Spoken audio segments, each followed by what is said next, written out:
Okay, so let's get started. Welcome everyone. This is lecture 2 of programming in Python. And today we are going to cover built-in types.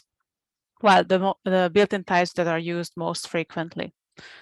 And first, let me get started with some basic information about the type system.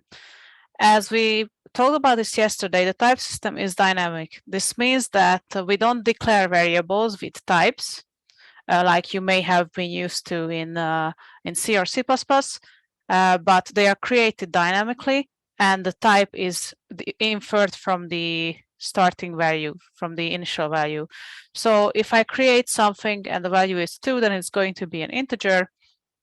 And with the id function that we'll use today, you can actually check the identity of the object. It's kind of like a memory address.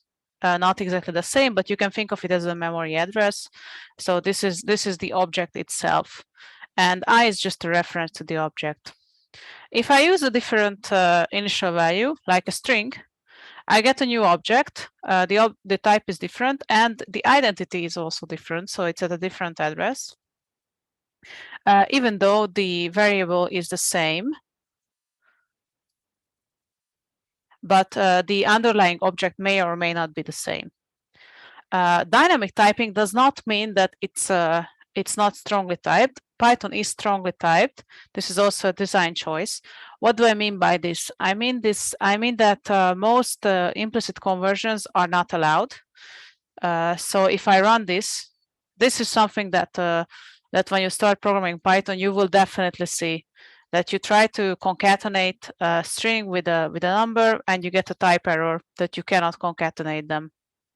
And this is by design.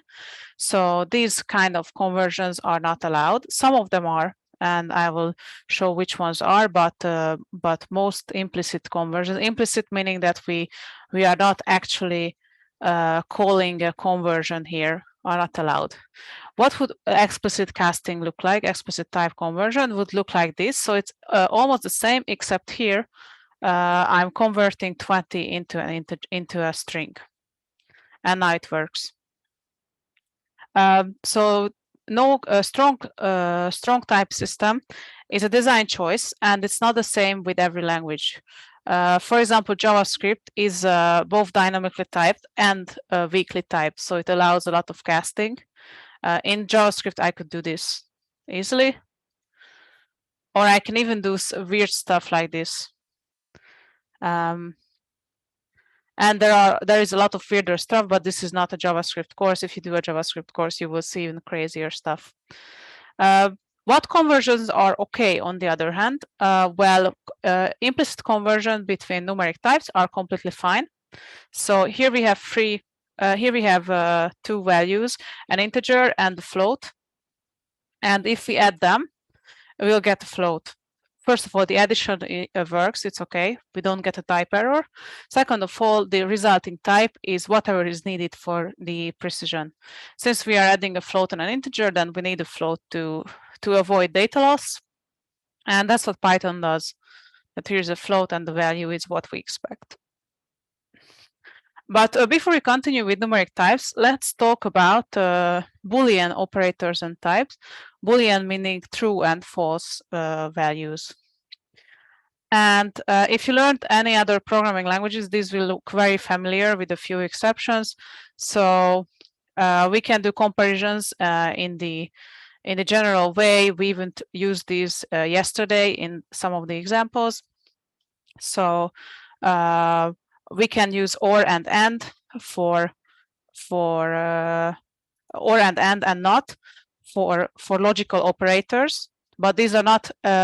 Be careful that these are not bitwise operations. So this will just use the or relation of the two expressions here.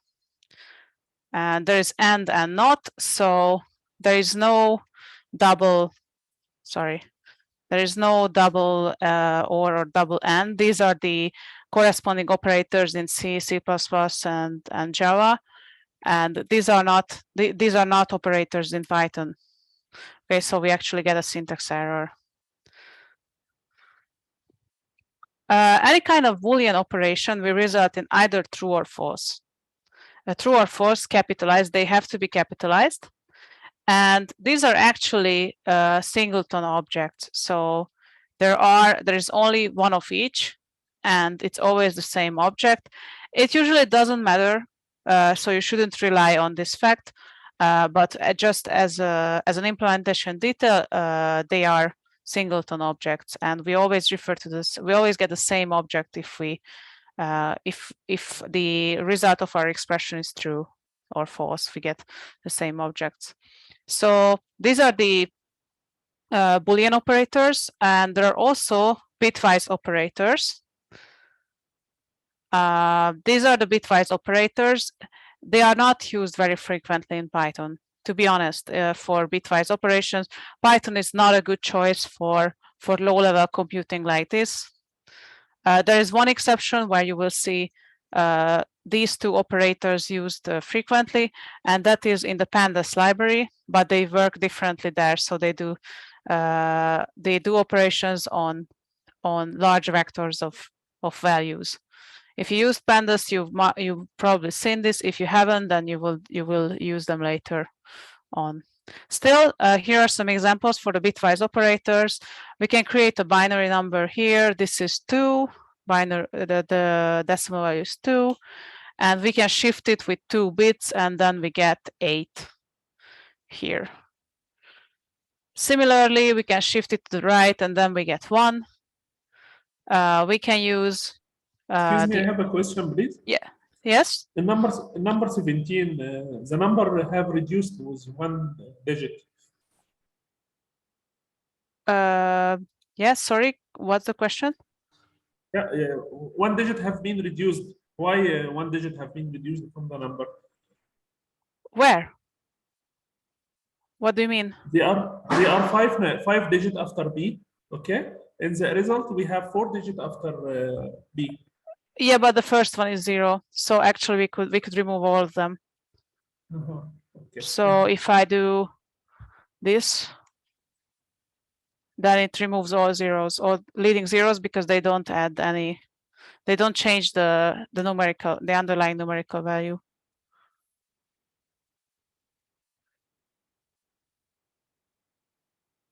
But you are right, it's no longer there. Here's an example for bitwise OR and bitwise AND. And we also have bitwise negation with the tilde. It's not visible very well, but it's a tilde operator, and we can do negation here like this. I will talk about this formatting later. It requires Python 3.9 or later, I believe. So if you have older Python, this thing may not work. But now let's move on to numeric types. There are 3 built-in numeric types: integer, float, and complex. Yes, Python has a built-in complex type. It has had it for a long time. And when you create a numerical object, its type is inferred from the initial value. So whatever is needed for the smallest type needed without losing information. So here are 3 examples. We are creating an integer, a float, and a complex number. Complex number, so the imaginary part uses j every time I does not work. This will give me a syntax error. So it uses j for the imaginary part, and the number has to precede j. Again, we can convert between these types. The conversion is done automatically. So if I add the integer and the complex number, I will get a complex number. And there is also support for scientific notation. So we can say that 3 times 10 to the power of 2, you can write it with a capital E or a smaller case e. And there's also some other convenient function. This is fairly new from this PEP, and let's say it's 2016. From 2016, is that we can use underscores in numeric literals. What does this mean? This means that I can write 10 million like this. So here are the underscores. They don't change the value, but I can use it to group the number however I want to. But of course, it makes most sense in decimal numbers. It makes most sense to group them by 3 orders of magnitude. We can do similar things with hexadecimal numbers. Here I am grouping them by 2 bytes. We can also do this with binary numbers or any numbers really. For example, if you are using binary flags, this is much more readable than without the underscores. But you can only do a single consecutive underscore. So if I try to do 2 of them, then I will get a syntax error. Okay, do we have questions so far?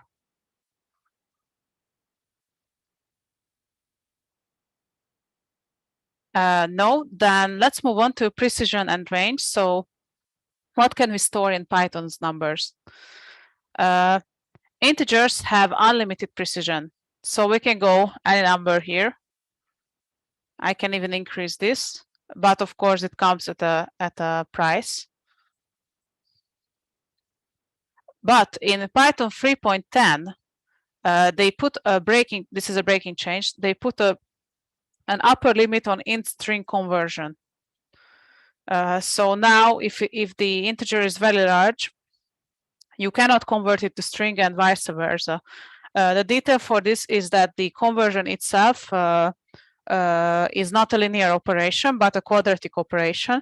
And it allowed for, it was a security issue. You can find the discussion here, and there's a video from mCoding, one of the YouTube channels I talked about yesterday here about this. This will not affect 99% of you, but you should know that if you try to convert a very large integer, you might get an error. There's also more information about how integers are stored.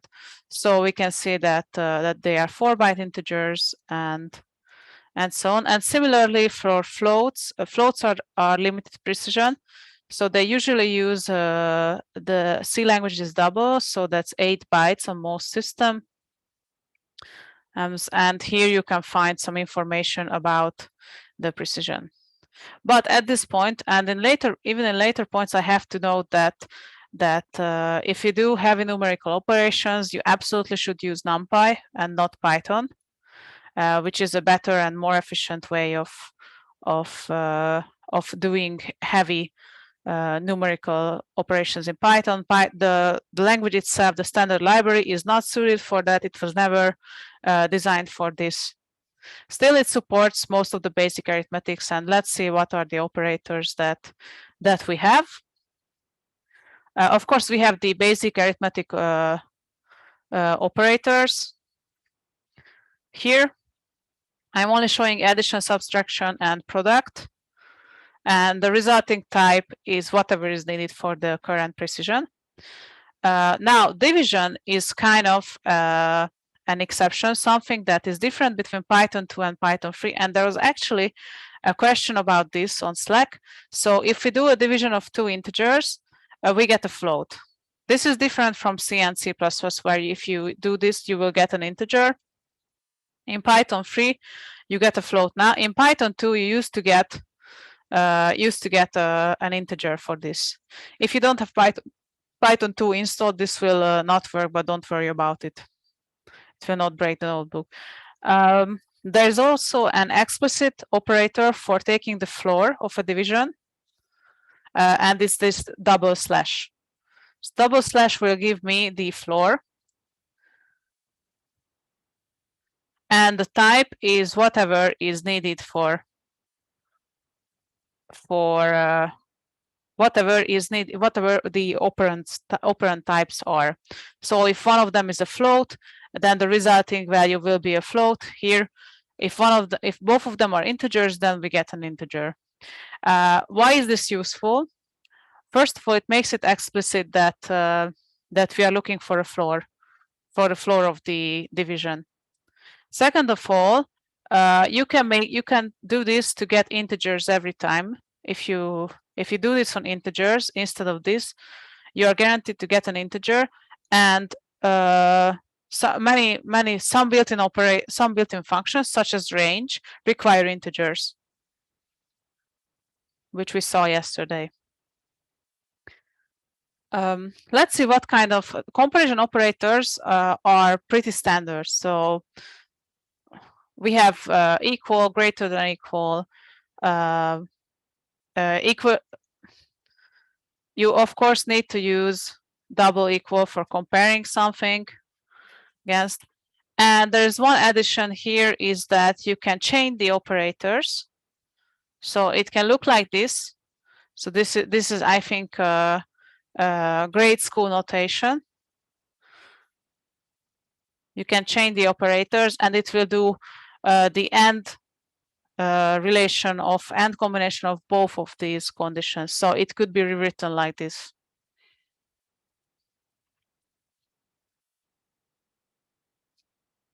There's a bunch of other operators for numeric types. We have remainder. We actually used this yesterday. There's also a power operator, a double star. A power operator can be used to take the square root because the operands can be floating points, and if we take this is going to be the square root of 2.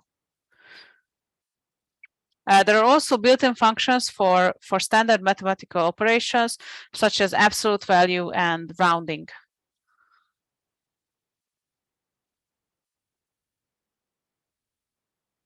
So round, generally we round it to an integer, but you could give a precision and then it will round it to this decimal, to 2 decimals in this case. We can also convert between numeric types by calling the type itself. This will give us 2.0, or we can do int conversion. This is a lossy conversion, of course, because we are losing the non-integer part. Both work. And there is a large number of other operations in the math library and the CMath library. Math is for standard math and CMath is for complex math. I have never seen CMath used anywhere. So people tend to use NumPy more. Also in data science and machine learning, complex numbers are not that frequently used. But still, we have operations for this, for logarithmic and exponent and so on. Yes, and as I said, that NumPy is usually a better choice. And I will stop now for questions because after this we are starting a new topic.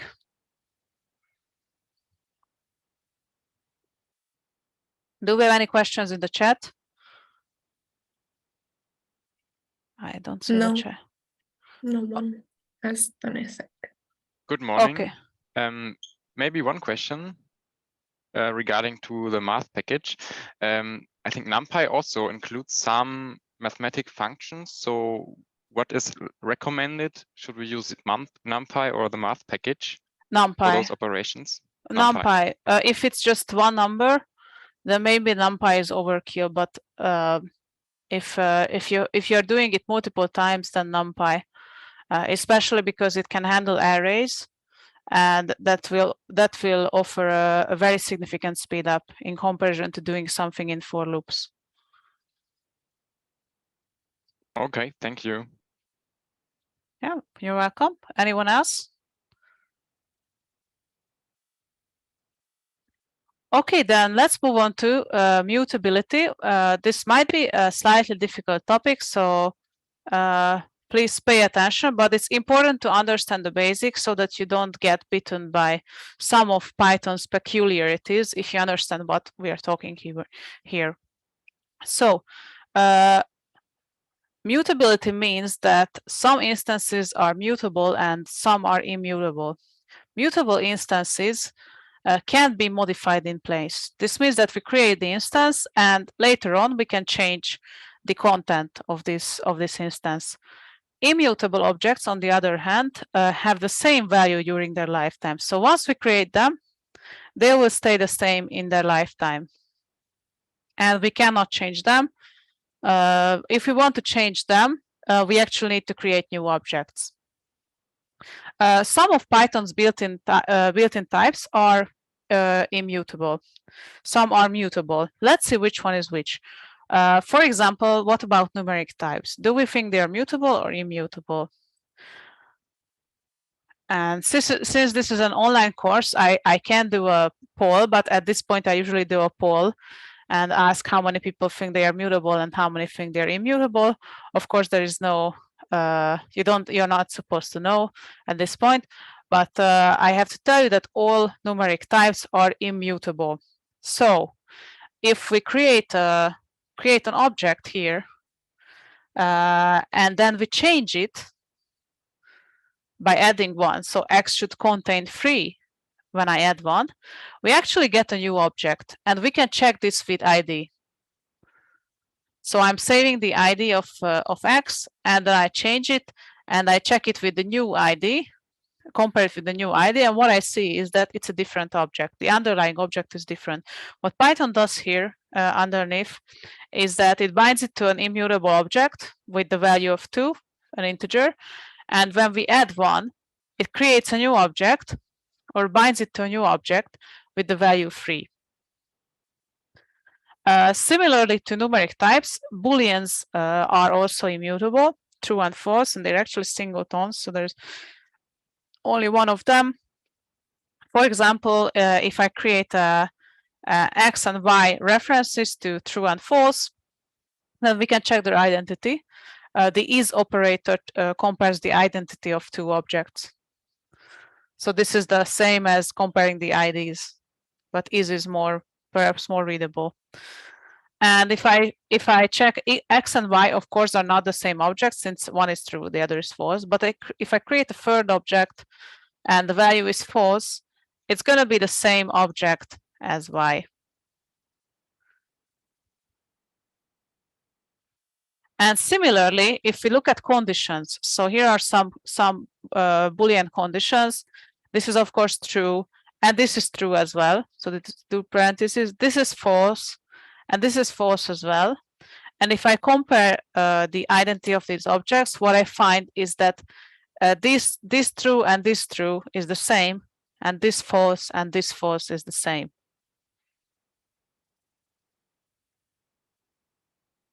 Please ask questions now if it's not clear.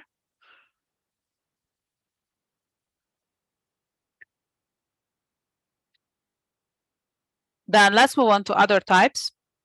The other type that we used this yesterday were lists, the basic sequence types, and of course they are mutable since we did change them. So we already illustrated that they are indeed mutable. So we create a list here, and we save the ID, then add something to the list, and what we find is that the underlying object is the same. So lists are good for collecting values, and it would be a huge waste if we needed to create a new list every time we are adding something to the list. And there is also a difference in how assignments work in Python. I think this was this was a question on Slack yesterday. So what it does, I'm comparing it with C++ here, is that when we do assignment I = 2, it translates to a type variable named I. So I is an integer, receives a copy of a numeric value 2. But in Python it's different. I is a reference, a name, and it receives so I is a name, and it receives a reference to an object of numeric type with the value 2.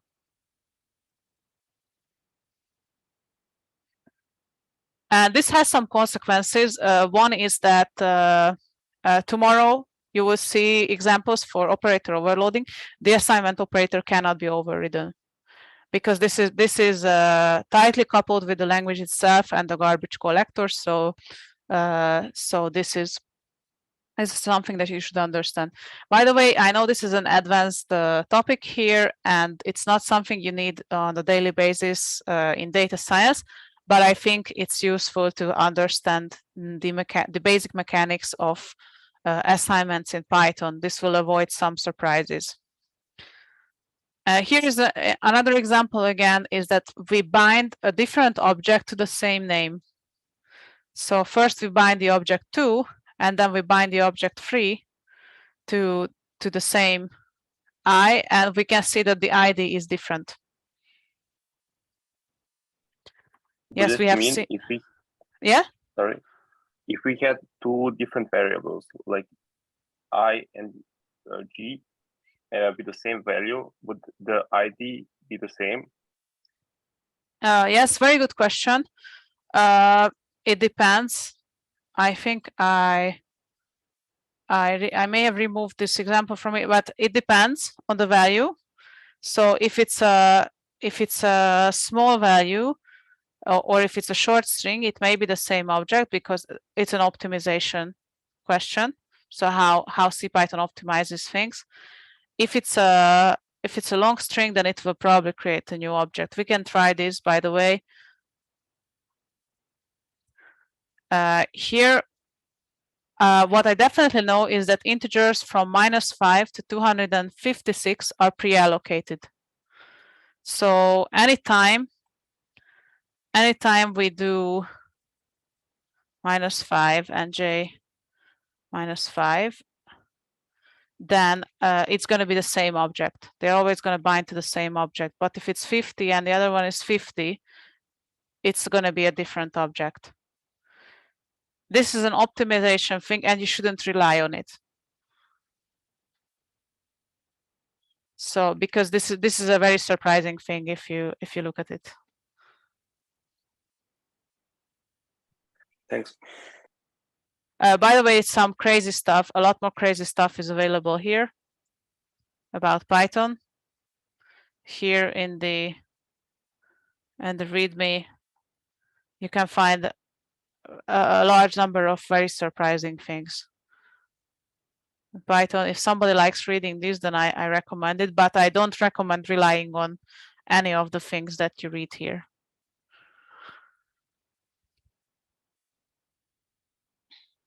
Okay, any other questions about mutability?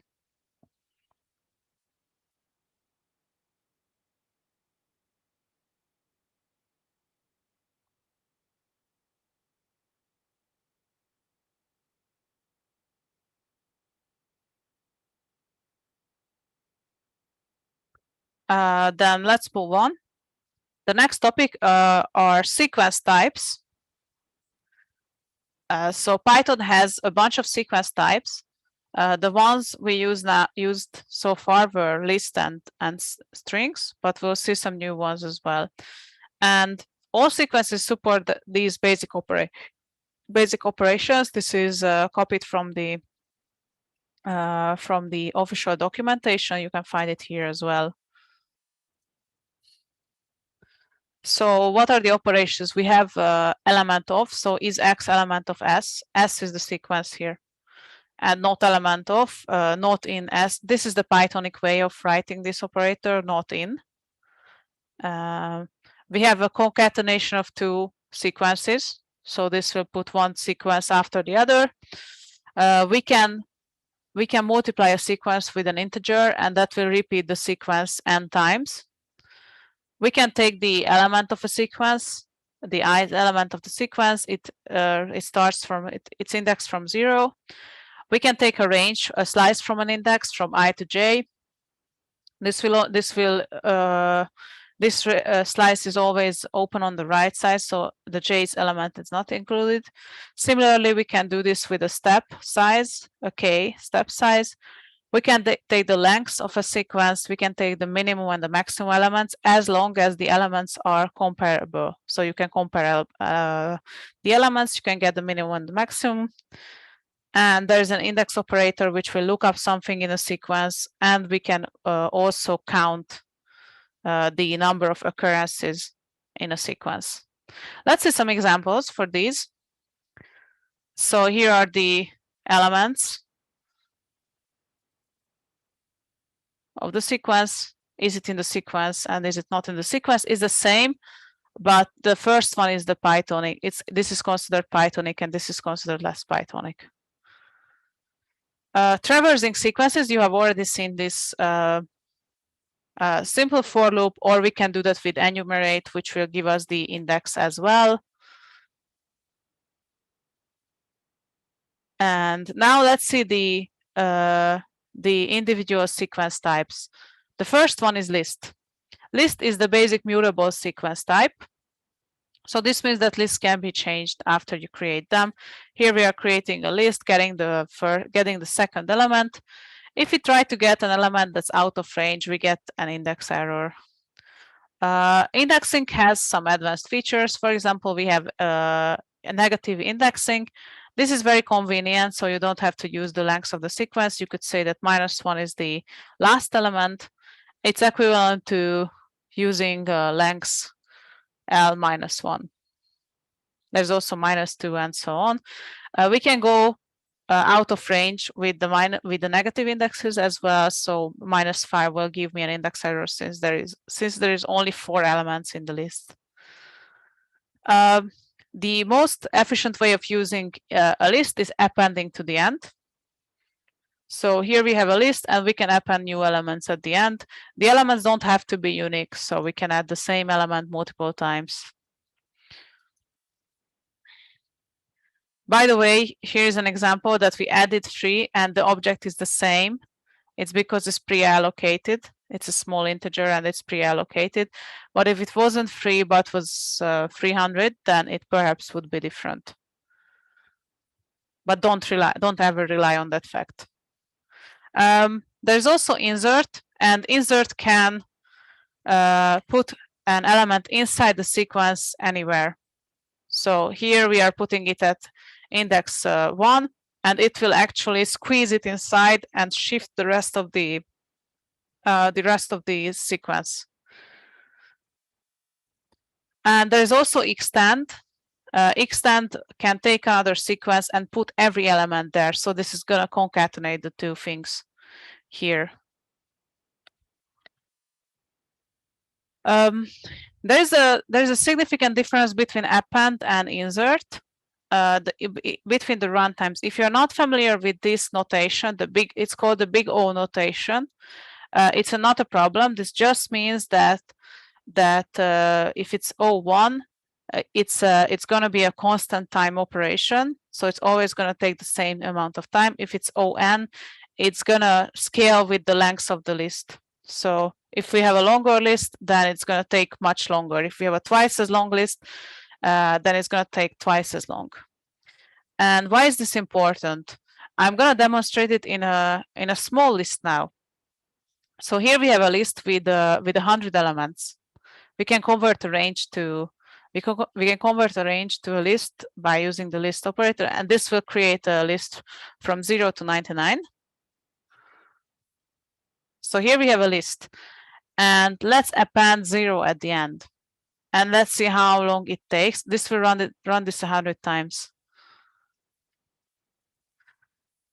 and it took 100 nanoseconds. And now let's do something very similar, but instead of adding 0 at the end, I will insert it in the middle of the list, and let's see how long it takes.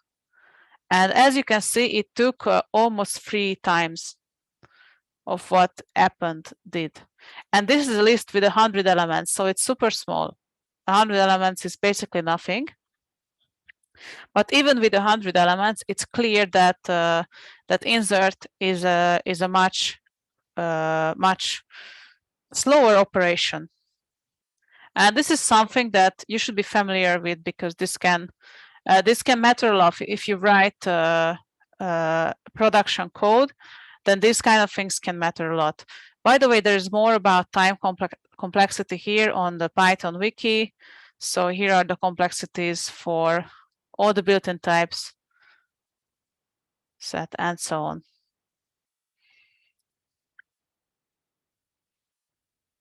Okay, any questions about this?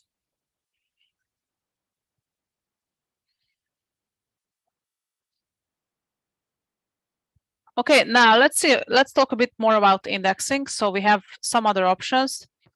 We can do advanced indexing. Here I'm creating a list of the odd numbers, of the first 20 odd numbers, and we can go from the second element until the 5th element. So this is going to include index 2, 3, and 4, but not 5.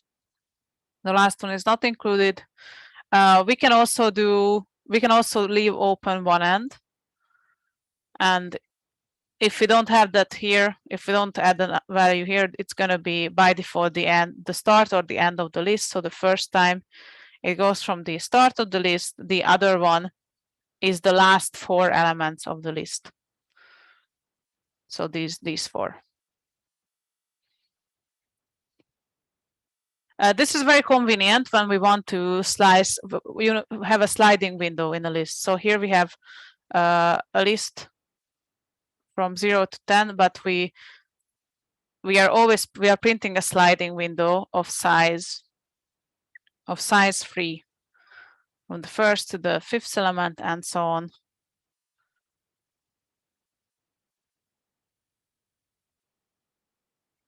Here is an example for the step argument. So here we are skipping 2 elements every time. So the step size is 3. And with the step size, we can also reverse the list. And by the way, these operations always result in a new object. So when we're slicing a list in any way, that's going to create a new object, for even if it's from the beginning of the list. So if we take the first 3 elements, it's a different object than the full list. Similarly, we can do this by taking all of the elements, and the contents are going to be the same, but the list identity is different. Here in this cell, I first compare the identity with the is operator, and then compare the values of the list. And the first comparison is false since it's a new list. The second one is true since the contents are the same. This is also shorthand sometimes used to copy lists. So if you see somebody doing this, the reason is that they want to copy the list. I like explicit things better, so I like to call copy on list. I think it has it's a built-in function. Yes, I like this better. I think it's more readable than this, but some people like this, so you might see this. Yes, lists are mutable. And it's an important thing of lists being mutable, and the way assignments work in Python is that when we bind the reference of the list to a new name, so here's L, and I'm binding it to a new name, it's going to be the same underlying object. So L is the same as L2, we get true. And if I append something to L2, since it's the same object as L, then L is going to change as well. So I append it to L2, and seemingly L changed as well. This might be surprising for some beginners. That's why I try to stress the importance of how assignments work and how mutable objects work. Is that you are not surprised later by this, that if you just copy a list like this is not going to do any copying. And if you change one list, the other is going to change as well. I already have this higher. Another thing about lists is that we can mix the type. Actually, I showed this yesterday as well, but don't go overboard with this. So in a good design, this list would be a code smell. A code smell is something that points to bad design. And if you have a list with mixed types, that's usually a code smell. Of course, Python will allow doing that, so it will not keep you from doing weird things, but you shouldn't do it. Okay, how do we sort lists? As we saw, lists are ordered, so lists are an indexed container. So the order of the elements is however we inserted them or appended them. They can be sorted. There is a built-in sorted function. This is the easiest way and the most common way to sort a list. So here we sorted this list of integers, and it did the standard numerical sort. An important thing about sort is that it returns a new list. So the original list is not changed. And of course, the identity of the of the return value of sorted is of course different than the original list. There's also an in-place version of sort, and this will change the list in place, and it will also keep the identity of the list. So the object, the underlying object is changed now. I prefer this one, sorted, because very often when we sort a list, we are actually sorting it for another need. So we don't need to sort, we don't need it sorted. We just, for example, want to print it sorted or something like that. And this will not change the underlying object, especially if you get a list as a parameter of a function. It's usually expected that the function doesn't modify its parameters. So I recommend doing the non-in-place version of sort. And here's another example. So we have L1 and L2, and L2 is the sorted version of L1. And of course, their identity is not the same, and the contents are different as well. So L1 is not changed, even though we sorted it here, and but sorted created a new object and it bound the reference to L2. Sorted, by the way, has a bunch more options. For example, we can provide a key function, and this is very useful for debugging and for pretty printing things. The key argument can take any callable, any function basically, and use it on every element to do the sorting. For example, here we have a shopping list where I have pairs of items. I have the item and I have the quantity of the item, and I want to sort them by quantity in reverse order. So I want whatever I want most of, apple on top, and I want milk at the bottom because I only want one of that. And we can do this with the key argument of sorted.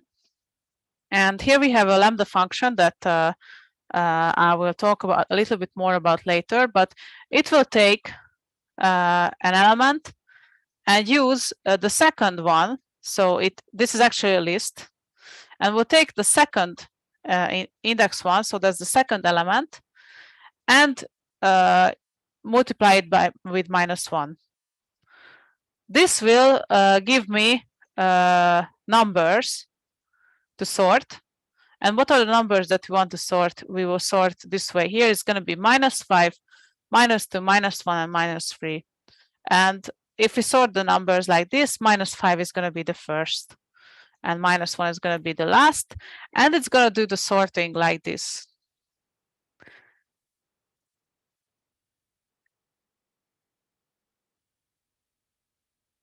Similarly, I didn't print it in the for loop, but similarly we can do this like this. Sorted will actually create the list and return the new sorted list for me.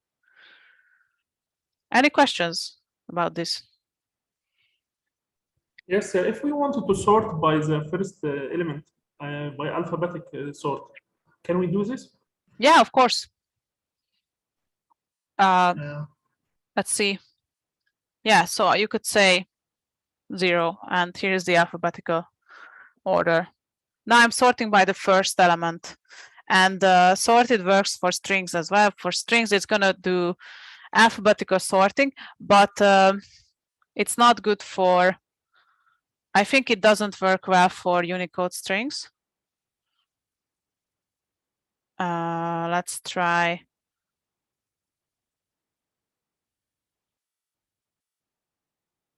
What does it do if I do?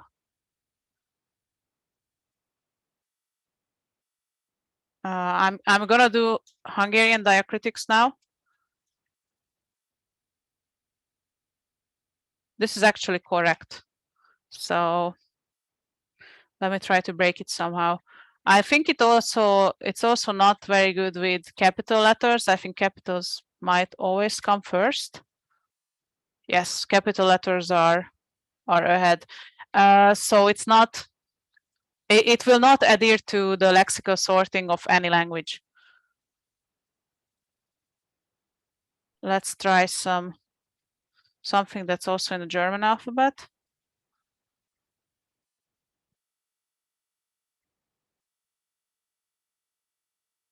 And yeah, it's weird. So it will put accented characters at the end. What happens if I do a capital one? It's here.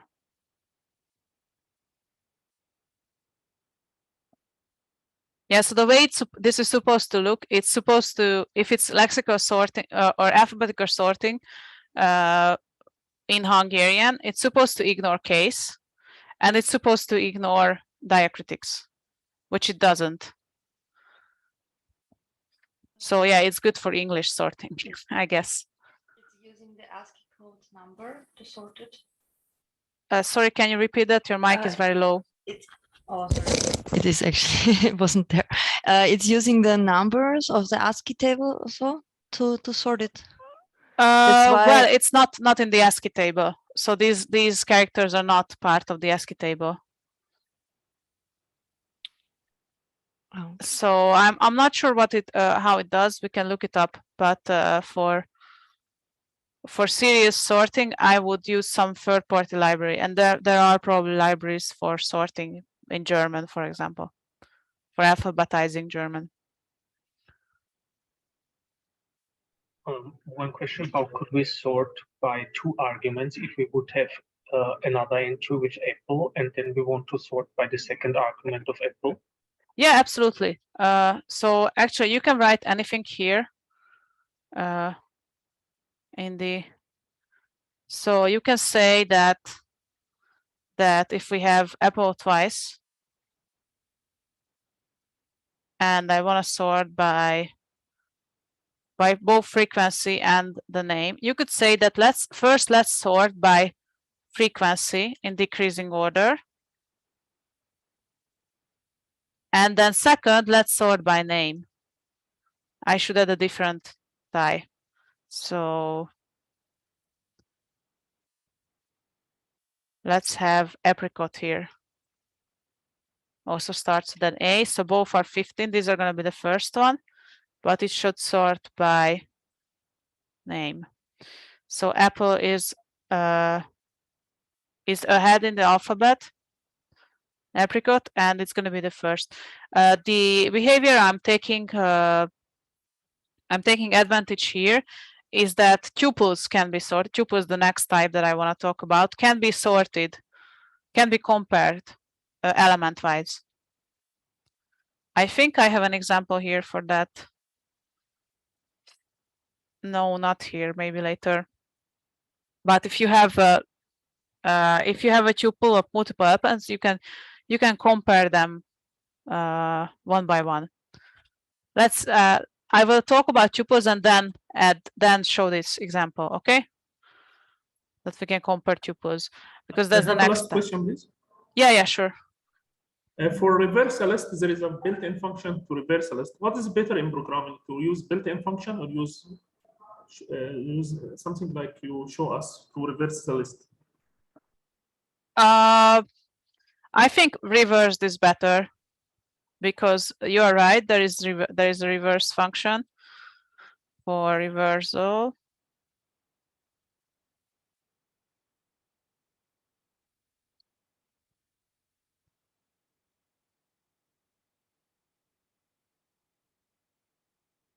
Yeah, I no longer have the list here, but we could say reversed, but it's gonna give us an iterator, so we have to convert it. I think this is more explicit. The list is different now, but this is more explicit than this. It's more readable, but I see this very frequently. So people like this for some reason. In time of production, it's not matter which one you use. I'm not sure. We can measure that. So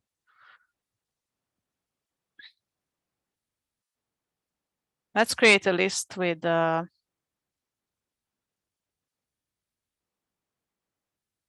let's create a list of 100 elements. Let's run this 100 times, and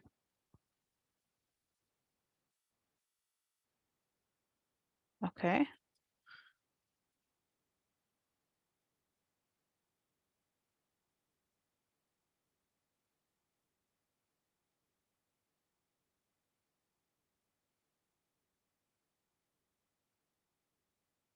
This is actually slower. It seems like.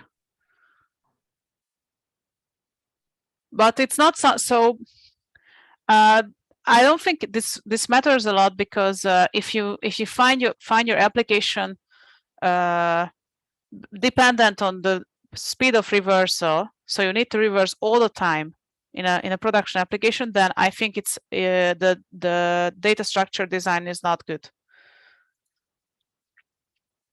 Okay, thank you. Okay, let's get back to tuples, and then we can talk about this comparison thing. So tuple is the basic immutable sequence type. So unlike lists, tuples are immutable. This means that once we create a tuple, it's going to stay the same during its lifetime. We can create an empty tuple with simple parentheses, or we can just write the name. Perhaps this is more explicit. And if we create this, we get a tuple, its length is 0, and it's an empty tuple. Here is a non-empty tuple. It has 4 elements, and here we have them. We can index them the same way as we index lists, exactly the same. Here's a tuple of length 1. But what we cannot do, what we could do with lists, is to modify an element. So here's a tuple with 2 elements, a list and a string. And we try to modify the first one, and we cannot. But we can modify an element of the list. So this, what I'm showing you now, is really bad design. So you shouldn't do this. But in tuples, you could add the list, and you could modify one element inside the list. And here's an example of that. So here we have a starting tuple. We save the identity of the first element. And the first element happens to be a list, which is mutable. We can change the list, and we do. Change the list here. And we see that the tuple is the same. And the list is the same object, but the contents are different. But generally, you are not supposed to do that. So generally, you should use types. You should use simple types here that are also all immutable. So you should use numeric types, strings, and so on here. And the memory footprint, one upside of tuples is that the memory footprint is lower than lists. No, it's actually the same. It's slightly lower for shorter objects, but this is not the reason we use tuples. I don't know why we have this here. This is not the reason why we use tuples. Tuples have a very good use for in the later types, such as dictionary. But first, I want to show you the comparison that we used here in the lambda function. So if I have 2 tuples,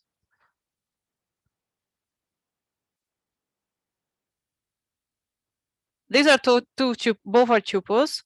I can compare them, and the comparison is done element-wise. So it compares the first object. If it's different, then it's smaller. We can also do more elements. So we could say that one tuple has more elements, and we can still compare them.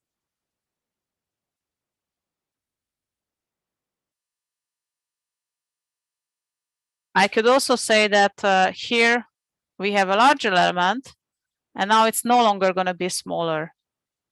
We can do this with mixed types as well. So we had apple here. 15 apples are smaller than 20 apples. But if I add something here, that's, even though we have 150, we have fewer pairs, it compares the first 2 elements and the second 2. If there is an equal, they are equal. So if there's both apples, then the second element decides. If they are not the same, then we do get a comparison here. Of course, these could both be strings, or we can even add more strings here.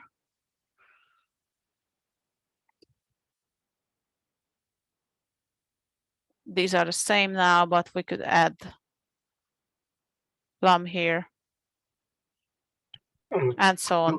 Explain once again how it is used when the number of elements is not the same. If the number of elements is not the same, then it will go until, so it will go one by one. So first the first two elements are compared, apple and apple, it's the same. Pear and pear are the same. And the next one is plum and nothing. And plum is greater than nothing. So the comparison will fail. But if it again finds the same element here, and then we find something else, then the second tuple is greater. Because the set is bigger than nothing. Yeah, yeah. Okay. Yes. This is not used frequently, and the only place where I take advantage of this stuff is places like this. So here the key argument, we'll call this function on everything here, and we convert these to a tuple with two elements. We convert every pair. Actually, I think it could be a list. It will work with lists as well. Yes. So we convert it to, but a tuple is nicer in general. Two elements. Take the frequency or the quantity, sorry, that we want to buy, and take the negative value of the quantity. So minus 15, for example. And if it's a tie, then we want alphabetical sorting. That's why the second element is the actual item, and the first element is the frequency. Okay, this is a bit advanced, and I think there are some tasks in the exercise where we asked for this. Please use lambda functions. This is the place where people usually import item getter and operator, but you can do it with lambda functions. Okay, let's continue. Just a question. Yeah. For the example now with apple and apricot, I think it's just sorted the wrong way. Apple should come first with. Oh, sorry. No. No. Yeah, I had to think Yeah, about it for yeah. a second, but no. Okay, sorry. Can I ask one quick question? Yeah, For yeah. the sorting of tuples again. Could you showed us an example that you compare the tuple 1, 2 is smaller than 1, 3, and it was true. And I do not really understand why this is the case. 1 and 2 is smaller than 1 and 3. This is what you mean. Yeah. So because 2 One is is not smaller, smaller 2 is smaller than 3. Yeah, but 1 is not smaller than 1, or But it's not for each pair of elements, but it goes until there is a difference. Is the similarly to if you have AB, it's going to be smaller than AC, because A is the same, but B is before C in the alphabetical order. okay. Okay, any other questions? Yeah, can I ask one? What are the major differences between tuple and list now? The major difference is that one is mutable, the other is immutable. So tuples cannot be changed once they are created. Okay, that's all. Except as they are similar. Yes, you have the same operations. Of course, you don't have the operations for tuples that modify them. So you cannot append or insert or anything like that. So if I have a tuple here and I try to insert, it will tell me that tuple object has no attribute insert. Or similarly to append is going to fail. There's no append because that would mean that we modify the object. And I will get to why it's important after strings. So in dictionaries, it will have a major implication that we do have an immutable sequence type. Thank you. Other questions?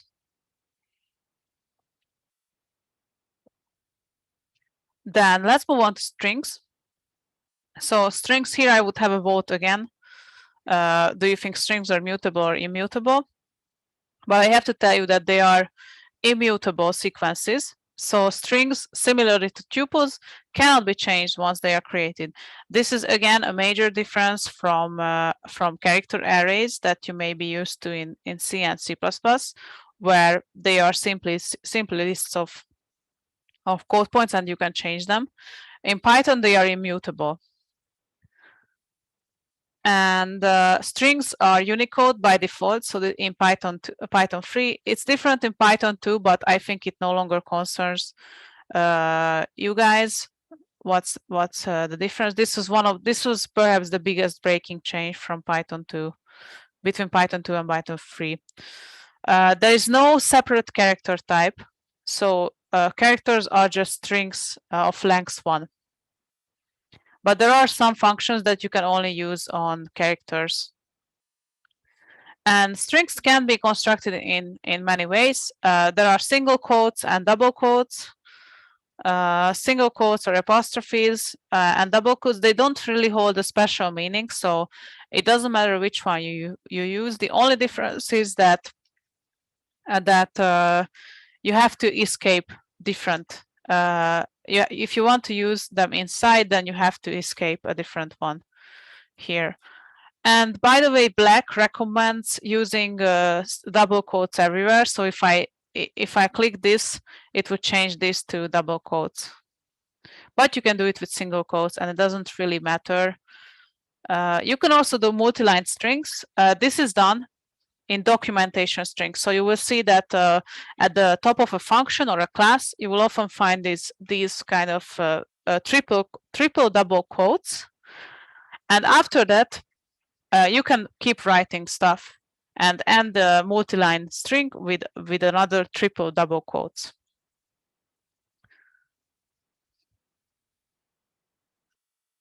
In multi-line strings, the new lines are kept as well. So here we actually have 4 new lines because it starts with a new line.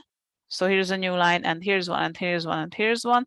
So that's why there is some room above this, because it started with the new line. What does this mean that they are immutable? It means, of course, that we cannot change them. So if I create one and I try to change it, I get an error. This is again different from C++'s stud string, so the built-in string type, or the string type in the standard library of C++. That one is mutable. There is no mutability in C++. And if we try to, but in Python, if I try to change this, then I get a type error that I'm not supposed to do it. It also means that any string operation that I do that modifies the string seemingly will actually create a new object. So let's see one example here. I'm going to create a short string and save its ID, and then I'm going to add concatenate to another 3 characters, another short string to it. And what I see is that the string's value changed, so it's the concatenation of the 2 strings, but the ID also changed, so it's actually a new object. It's not the string object that's changed, but a new object was created and is there. It's similar to the integer example I had above, but perhaps not as straightforward at first. Strings support all the indexing operations I showed you. Okay, I'm not going to demonstrate all of them here. You can do something not super meaningful by taking every second character of a string. Strings also have a large number of built-in operations, and you should be familiar with them. And this means that most of the time you don't need to do substring comparisons. You can avoid doing them. What are these operations? There are some about case, so you can uppercase, lowercase, and title case something. Title case when is all the capital letters are uppercase, which I guess is very important in German. You can also concatenate strings. So once you have strings, you can do this. We couldn't do this with a string and an integer, but we can do this with strings, of course. There is strip. Strip is going to take away the white spaces by default. So here's a string that starts with a tab. \t is a tab character. There are spaces here, and there is a new line. \n is a new line. And if we call strip, it's going to take away all this from the beginning and the ending. All the white spaces are taken away. This is a common operation when you're cleaning text, which most data scientists cannot avoid. There's a right and left version of this. So you can take away the right part. You can take away the left part only. Or you could say that which characters should be stripped. Here I give strip a parameter. And it says that A and B should be stripped from both sides. And this will leave me, in this case, with a short C. And interestingly, it might be unusual that these are all member functions of the string class. So here we have it. You call it as a member function of string class. We'll talk about member functions in detail tomorrow. Kinga will be giving a lecture on object-oriented programming, but these are member functions, and it's not something like this. It's that one is not going to work. Also because I have a syntax error here, but it's not a built-in function, but rather a function of the string class. And why is this? One reason is that, of course, we don't want global functions named upper and lower everywhere, and they also return new objects every time. This means we get a new string. This means that they can be chained. So here is my string, starting string, and I want to clean it in one step, in one line of code. I can strip it. I can take away the C, and I can take away the AB from the beginning, and I get my clean string in the end. So you can chain them. In general, I recommend chaining at most 2 or 3 of these functions. Otherwise, it becomes very difficult to read. There are also a large number of binary predicates. This is just a fancy name for yes or no questions, so true or false functions for strings. These are the ones that you can use to avoid slicing the string. So there is one called starts with and ends with, which check for the beginning or the end of the string. And this can actually avoid, so you can avoid doing this. If you do this, then it's a beginner move. It's a beginner Python move. So if you want to check if a string starts with AB and you take the first 2 characters and compare it with AB, that's kind of like a noob move in Python. And they are supposed to be faster than the substring operation. It's not always the case, so I wasn't able to demonstrate it here that they are faster, but they are definitely more Pythonic. So I think we should have 10 here. Yes, something like that. There are some other binary predicates like is title, is lower, is upper, is space. There's also is digit, is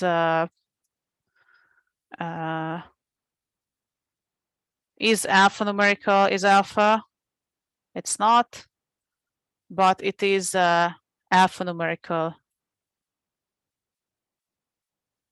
Yeah, these are common. You don't need them very often, but if you do, it's good to know that that you have built-in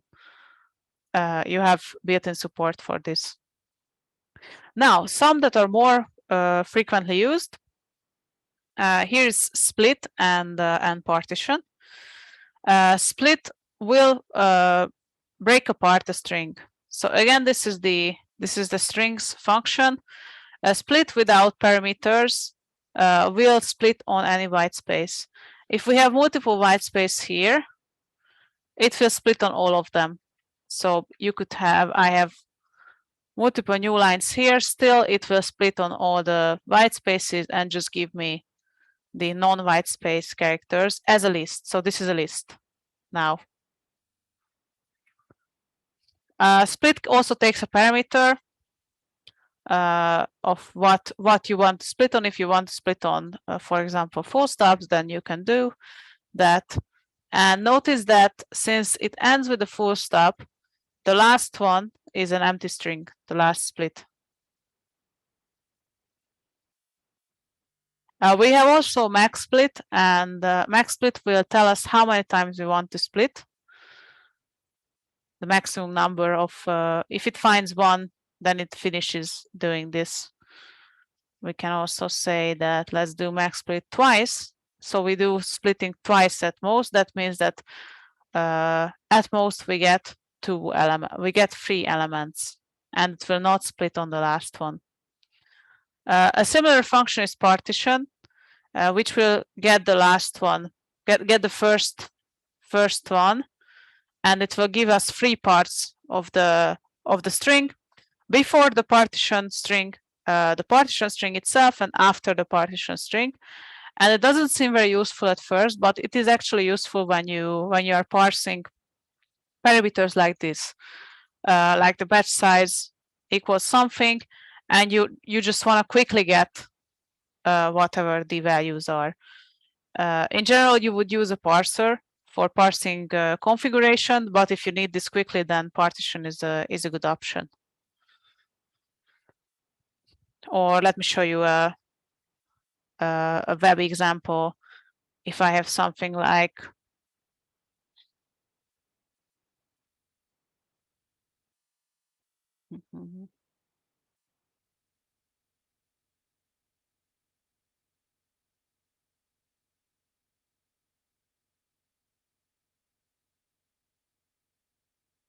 if you have something like this, then you would have the div class here right away, for example.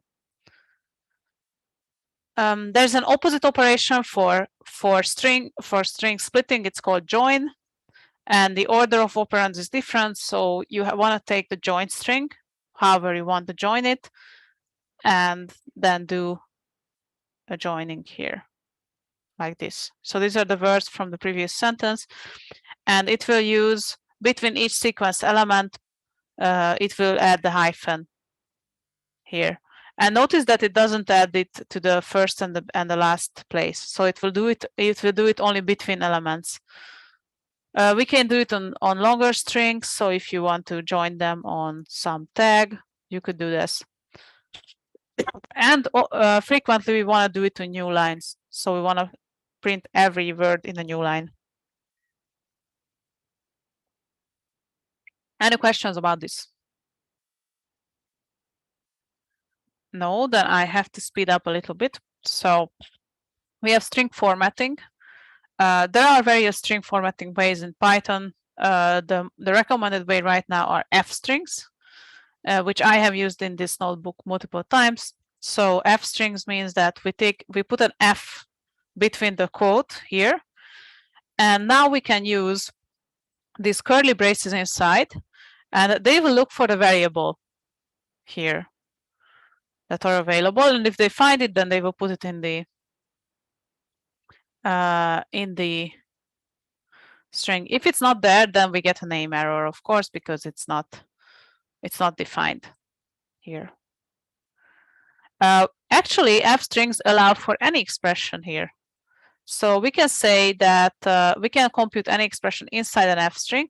Here's a simple one when we take the length of the list and then we take the contents of the string, sorry, not list string.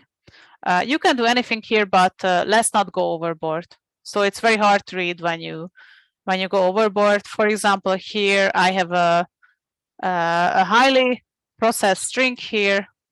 So we remove all this stuff, but it's actually hard to read. It's better to use a temporary variable here. So we get a clean, we clean the string, store it in a clean variable, and then we print it later on and use this, refer to this object here.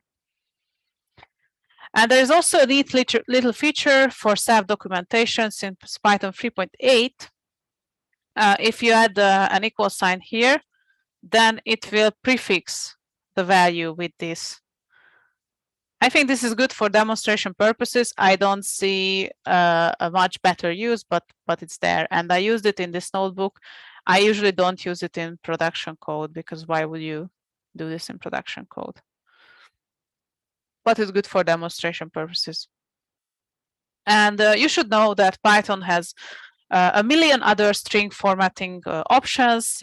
It has been criticized for the abundance of string formatting, and you will see them in older code or people who don't want to change to newer options.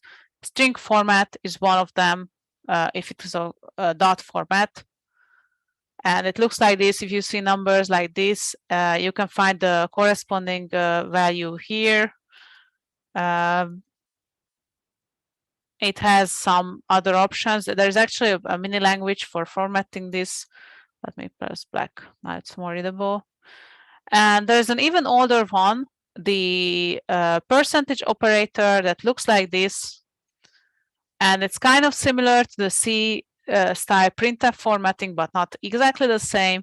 And this was super popular, but they wanted to deprecate it in Python 2 point something, and they couldn't deprecate it because it's too popular.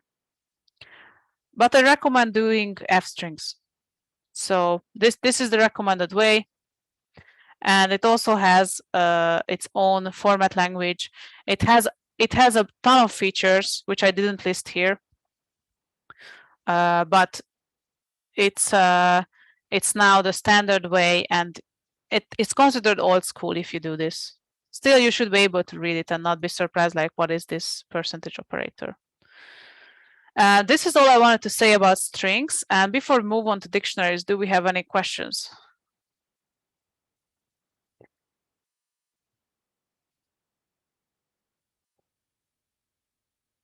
No, then let's start dictionaries. Dictionaries are the only built-in map type. So these are also called associative arrays in other languages. It's called map or hash map in C++ and Java, if you're familiar with those. Basically, we map keys to values. Here they are. Here's a definition of a simple dictionary. You can also define it here, so you can define it in one line in this case, or you can even do it like this. These are all equivalent. Pick whichever you want. And once we have the dictionary, we can remove stuff, add and remove stuff from the dictionary. This means that that dictionaries are mutable, so they can be modified in place. For example, I can remove a key with the del function. I can also iterate the dictionaries. We can iterate either the keys, the values, or both of them.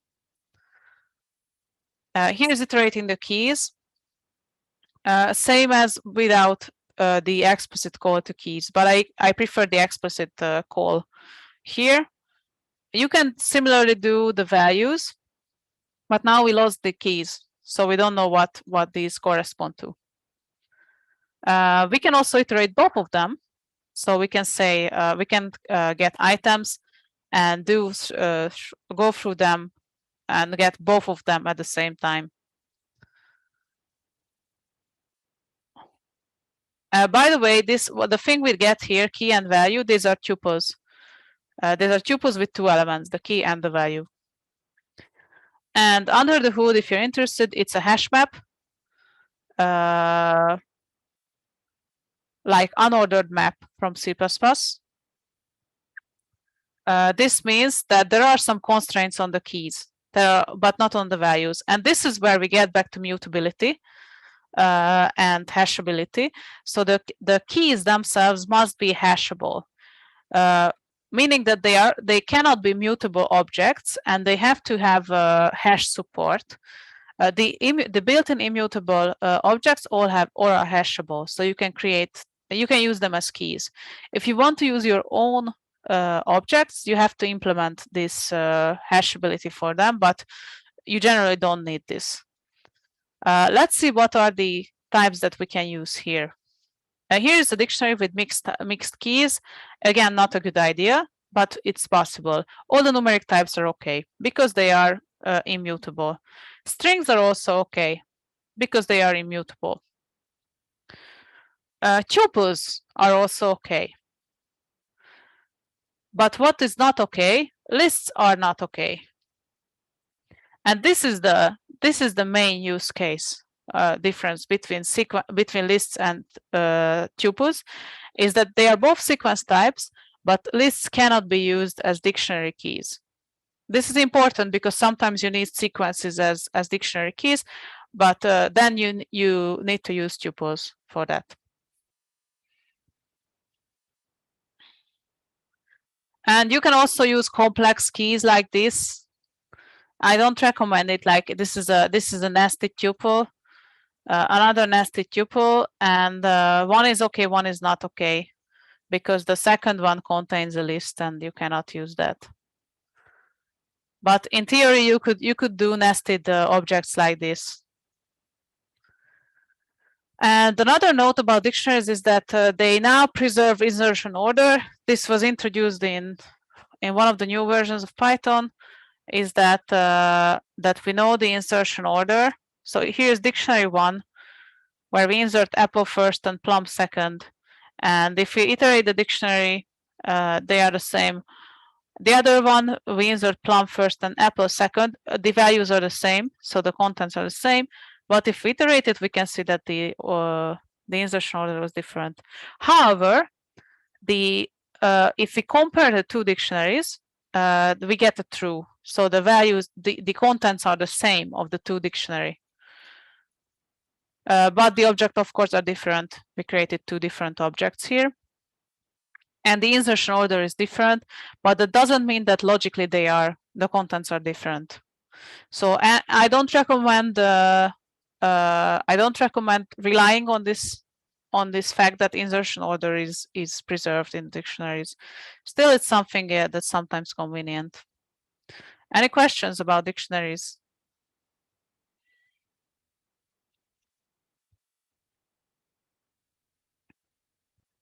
Then we have to move on to sets.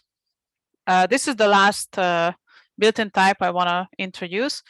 Sets are collections of unique hashable elements. And they implement basic set operations, and the sets themselves are mutable. So how does it look like? This is a set. We add 2 and then 3 and then 2. It's similar as doing this. So if between curly braces, I just have comma separated values, then it's going to create a set. And as you can see, the elements must be unique. So no matter how many times I add 2, it will only insert it once. It won't insert it a second time. This is pretty similar. Here's another example, the same thing. And here's an attempt of inserting a list into a set. It's not going to work because lists are not hashable. So this is incorrect. And but the sets themselves are mutable. So if I create a set, save the old ID, I add something in the set, it's going to be the same object. So if I compare the ID of the old set and the modified set, it's the same. We can also remove elements by calling remove or discard. Remove will raise an error if something is not in the set. Discard will not erase an error. That's the difference between the two. And as I said, sets are mutable, but there is an immutable counterpart called frozen set, which I have never really seen used. But this is the frozen set built-in type. It's immutable. So now if I try to add something, it will tell me that it's not supported. And we can take the two sets. So here's a frozen set. We can try. The upside of frozen set is that they can be used as dictionary keys. So now if I define a dictionary and I try to use frozen set as a key, it's okay. If I try to use the normal set, it tells me that it's not hashable. Okay. And sets support set operations that are probably familiar from math courses. For all of you, here are two sets. I kind of prefer the operator version. Yes, another case where we use the bitwise operator. So here we have intersection of the two sets. Here we have union, and we also have difference between the two sets. That's not a symmetric operation, so the order of the operands matters. And all of these operations return new sets. And here's it demonstrated that we take the intersection of two sets and we get a new set. Of course, the resulting object is a set, which is different from both S1 and S2. And we can also test for subsets with the comparison operators. So is S1 a subset of the union of S1 and S2? And obviously this is going to be always true. And why do we like sets? So how are they different from lists? Of course, they are different in a sense that we have all these operations that we don't have for lists. And the other fact is that the elements are unique. And this is sometimes something we want. So for example, if you want to take the unique elements of a list, you can convert it to a set. And then you get the unique elements. So here is a list with duplicated elements. And we convert it to a set, and we can see that it is indeed now only the unique elements, and they are actually sorted. But the main fact is that now they are unique. Of course, we lost the order of the elements in the list. We are losing that. Sets are unordered, so that's an important thing to keep in mind. And under the hood, sets and dictionaries provide a very fast lookup. So since they are hash tables, finding a key in a set, so like is apple in my set or in my dictionary keys, is very fast. In contrast, the same question we ask about lists is going to be very slow. It's a linear operation, and it's very important. And we might not have enough time for this example, but here I generate a list of samples with random strings. From these 6 characters, we generate small random words. Let's say words. This is what it looks like. We have random strings like this here, and let's try list and set lookup in them. Let's see if we are generating random search phrases, and let's see if they are in the list. And now it's going to run for some time. And the same with sets. So here in this next one, I'm converting into a set, and do the same thing.